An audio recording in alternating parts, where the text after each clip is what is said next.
Existe na Baía de Bengala uma ilha que não se parece com nenhuma outra. Não porque seja misteriosa, no sentido romântico, mas porque está fechada.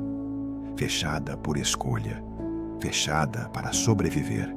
Ilha Sentinela do Norte. Um pedaço de terra cercado por recifes, protegido pela lei indiana e defendido por um povo que escolheu o isolamento. E então, em novembro de 2018, um jovem americano de 26 anos decidiu se aproximar. O nome dele era John Allen Chau. Ele acreditava que levava uma mensagem.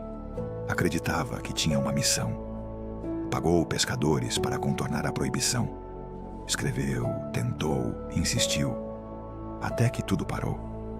Esta história é real, documentada e trágica. Mas se a contamos hoje, não é para transformar uma morte em espetáculo. É para entender como uma convicção individual pode virar um perigo coletivo. E como uma fronteira criada para proteger vidas pode ser tratada por alguns como um desafio. E acima de tudo, é para lembrar que existe um tipo de respeito que o mundo moderno quase desaprendeu. O respeito que consiste em não entrar. A Ilha Sentinela do Norte faz parte das Ilhas Andamão e Nicobar, um território da Índia no Oceano Índico. Para muita gente, Andamão soa distante, quase abstrato. Mas ali existe vida, governo, portos, turismo, rotas marítimas, fiscalização.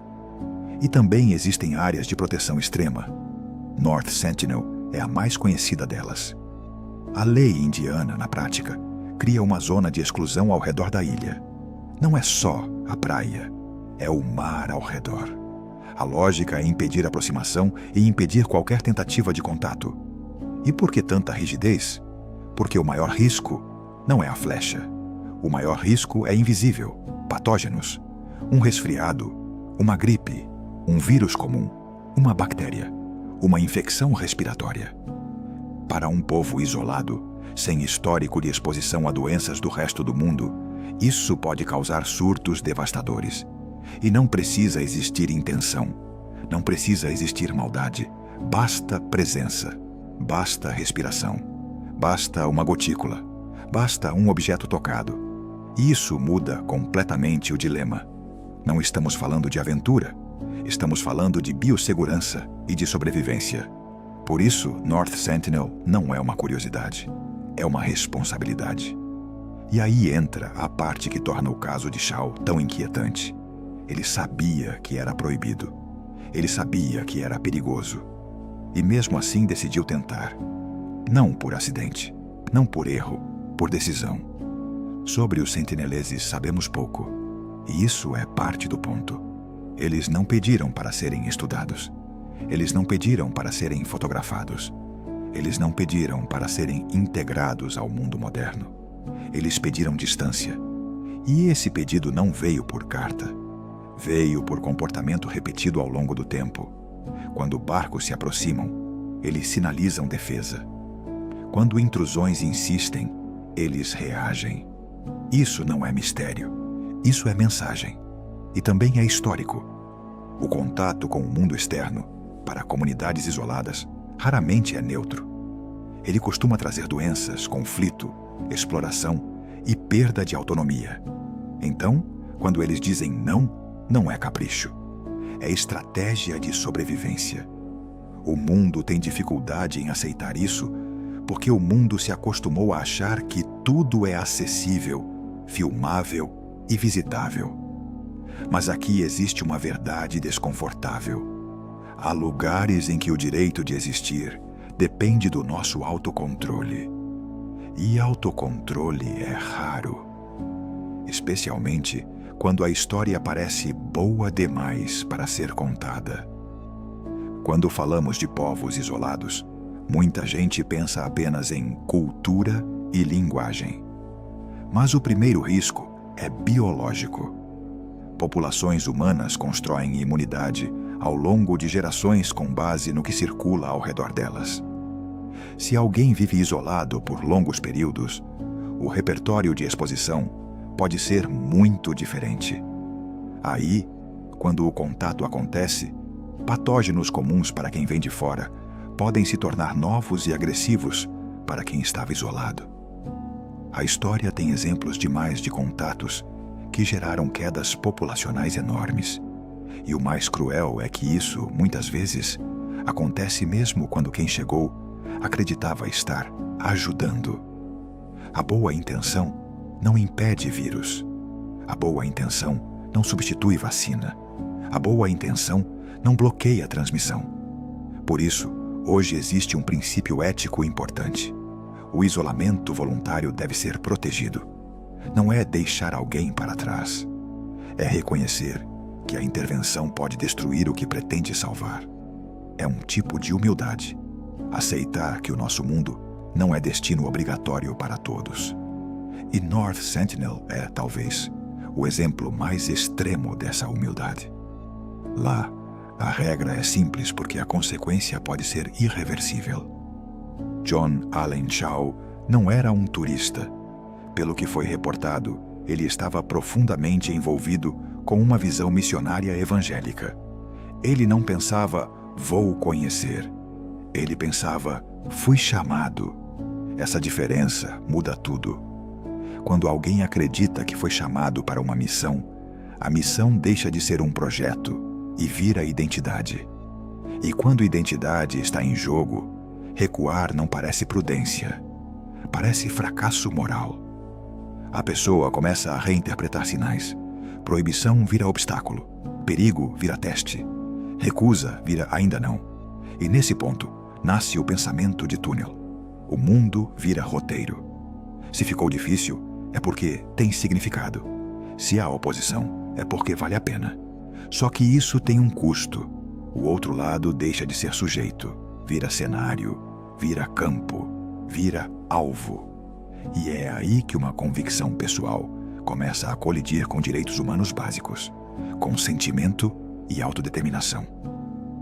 O povo do outro lado não pediu contato, não pediu ensino, não pediu salvação, pediu distância. Então a pergunta ética central não é ele acreditava? É ele tinha o direito?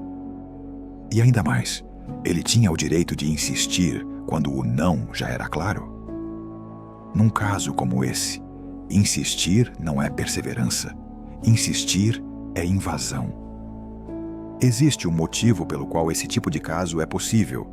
Andamão não é uma área isolada do mundo moderno. Há visitantes, rotas, barcos, pescadores, comércio e também há zonas extremamente controladas. Esse contraste cria uma percepção perigosa. A sensação de que, se você já está no arquipélago, você pode chegar um pouco mais perto. E é assim que as linhas vão sendo empurradas. Para a maioria dos visitantes, a proibição é uma placa distante. Para alguém obcecado, a proibição vira um problema logístico a resolver. E aí surge o elemento mais comum em toda violação de área proibida: intermediários. Pessoas que conhecem as rotas e que podem ser persuadidas por dinheiro. Isso não exige uma conspiração gigante. Exige apenas oportunidade, incentivo e decisão. No caso de Chau, a decisão foi dele. Mas o caminho prático passou por pescadores. Quando Chau transforma a ideia em plano, ele cruza um ponto sem retorno moral. Ele procura pescadores, negocia, oferece dinheiro, define aproximações. Esse detalhe importa porque remove qualquer ambiguidade. Ele sabe que é proibido. Se fosse engano, ele não precisaria de intermediários clandestinos. A clandestinidade é um sinal de consciência. E, psicologicamente, a clandestinidade também protege o impulso. Agir escondido impede que alguém te pare. Além disso, existe o efeito do investimento. Quanto mais você paga, mais você sente que precisa fazer valer. Quanto mais você organiza, mais você sente que não pode desperdiçar. Isso empurra a pessoa para frente, mesmo quando o bom senso pede recuo. O mar ao redor da ilha vira corredor. O Recife vira barreira. a barreira vira desafio e o desafio vira destino. Relatos indicam que Shao levou presentes e tentou usar comunicação básica: falar, cantar, acenar, mostrar objetos, tentar parecer amigável. Isso é importante porque, para o público, presente soa como paz. Mas, na prática, presente não significa nada sem contexto cultural. Pode ser incompreensível, pode ser suspeito, pode ser visto como tentativa de manipulação. E mesmo que, hipoteticamente, fosse visto como algo neutro, a ameaça biológica continua existindo. O erro moderno é achar que intenção boa se traduz automaticamente em segurança. Não se traduz. Biossegurança não depende de intenção. E, além disso, há uma questão de consentimento. O povo do outro lado não aceitou esse encontro. Você não marca uma visita com um povo que não quer visitas. Então, a presença não é um diálogo, é uma imposição. E toda imposição, cedo ou tarde, gera defesa. O que se sabe sobre as tentativas vem de registros e reconstruções. Há a ideia de múltiplas aproximações.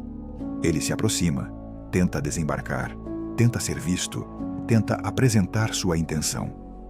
A reação do outro lado é defensiva. Ele recua, depois volta, e volta de novo. E é aqui que a dinâmica se torna perigosa. Em qualquer situação de fronteira, repetição é escalada. Para quem tenta entrar, repetição é perseverança. Para quem está defendendo, repetição é ameaça crescente. Cada retorno aumenta a chance de um mal-entendido. Aumenta a chance de alguém reagir mais forte. Aumenta a chance de um gesto que, do lado de fora, seria pacífico, ser interpretado como agressivo. Aumenta a chance de algo invisível, uma transmissão, acontecer sem ninguém perceber. E é por isso que o primeiro contato é tão temido por especialistas. Ele não é controlável, especialmente quando é clandestino. Em algum ponto, o aviso se torna explícito. Uma flecha é disparada. Isso não é misterioso. Isso é linguagem. É a forma mais clara de dizer pare. Para qualquer leitura razoável, esse é o momento de encerrar. Mas ele não encerra. E aqui a história entra numa zona inevitável. Quando alguém ignora um limite tão claro, o próximo passo costuma ser a contenção. E contenção pode ser letal. Não por crueldade, mas por autoproteção. Para um povo isolado, a lógica é simples. Se você não para quando avisado, você só vai parar quando impedido. E impedimento, numa situação sem diálogo comum e com risco existencial, tende a ser físico. No dia 17 de novembro de 2018, a tentativa final acontece. Relatos indicam que Shao pede para ser deixado sozinho.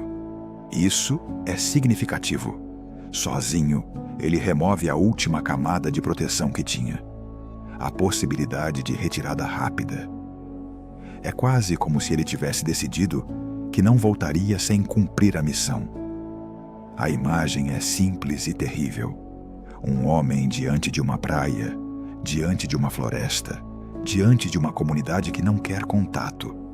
O que acontece depois é relatado, indiretamente, por quem observava à distância.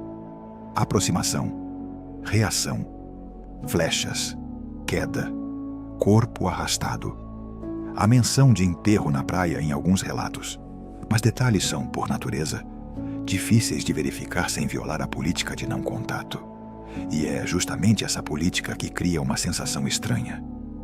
O mundo sabe que algo aconteceu, mas não pode entrar para confirmar como entraria em outro caso.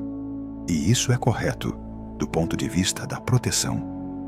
Mas também alimenta narrativas. Por isso é importante manter a história no que importa. Ele morreu tentando contato ilegal com um povo isolado que recusava contato. Após a morte, autoridades investigam.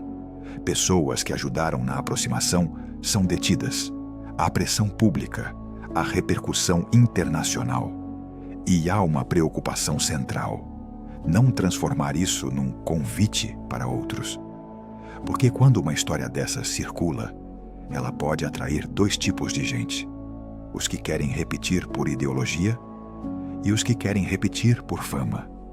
E ambos são perigosos. A ilha vira símbolo. E quando um símbolo vira alvo, a proteção vira ainda mais importante. O Estado precisa mostrar que não é permitido, mas sem gerar uma operação que force contato. Qualquer resposta militar ou invasiva poderia gerar exatamente o que querem evitar: confronto e transmissão de doença. A questão de recuperar o corpo é um dos pontos mais difíceis para o público. Em muitos lugares, isso seria automático. Mas aqui, recuperar implicaria entrar. E entrar implicaria contato. E contato implicaria risco de doença e de violência. O dilema é brutal. A dor legítima de uma família, o impulso humano de encerrar, versus o direito de uma comunidade inteira de não ser exposta a um risco que pode destruir sua existência. É por isso que políticas de proteção a povos isolados são tão duras. Elas exigem que o mundo externo aceite perdas sem agir do modo que está acostumado. Parece frio, mas é o tipo de frieza que, paradoxalmente, protege vidas. O caso vira debate porque toca na fé e na liberdade, e essas palavras são carregadas. Mas quando você coloca consentimento na mesa, a conversa muda. O povo isolado não consentiu, não pediu, não aceitou. E sem consentimento, não existe missão legítima, existe invasão. A liberdade individual termina quando viola a autonomia do outro. E termina ainda mais rápido quando existe risco biológico. A história humana tem capítulos demais de bem imposto. É para ajudar, é para salvar, é para ensinar. E muitos desses capítulos terminam em perda de cultura, perda de território, perda de vidas. North Sentinel é um lembrete moderno de que existem povos que têm direito de dizer não, e de ter esse não respeitado. Vivemos numa era em que tudo vira conteúdo, e isso é perigoso aqui. Se você conta essa história como aventura, você inspira intrusão. Se você conta como mistério excitante, você alimenta desafio. Se você conta com glamour, você cria imitação. Por isso é tão importante que a mensagem final não seja "que ousado", mas "que perigoso". Não para o intruso apenas, para quem está na ilha. Um único contato pode iniciar uma cadeia invisível. Vírus, surtos, colapso. E isso pode acontecer sem que ninguém perceba a tempo. Então, o cuidado não é só moral. É prático. É literalmente uma questão de sobrevivência. A última viagem de John Allen Chau foi trágica. E se a contamos hoje, não é para transformar uma morte em espetáculo. É para lembrar algo essencial. Existem povos cuja sobrevivência depende da nossa capacidade de não intervir, de aceitar um limite. Num mundo onde tudo se filma, tudo se compartilha, tudo vira conteúdo. Sentinela do Norte é o oposto. Um lugar que exige de nós maturidade, respeito, mesmo quando queremos saber. Porque o direito de dizer não vale apenas para indivíduos. Vale também para povos. Vale também para comunidades. E quando um povo diz não repetidamente, por décadas, com sinais claros, esse não deveria ser definitivo. Então eu te deixo com uma pergunta. Simples, mas desconfortável. Onde começa a liberdade individual? E onde ela termina quando coloca outras vidas em risco? A gente se vê em breve. E até lá, lembre-se, às vezes, respeito é ficar longe.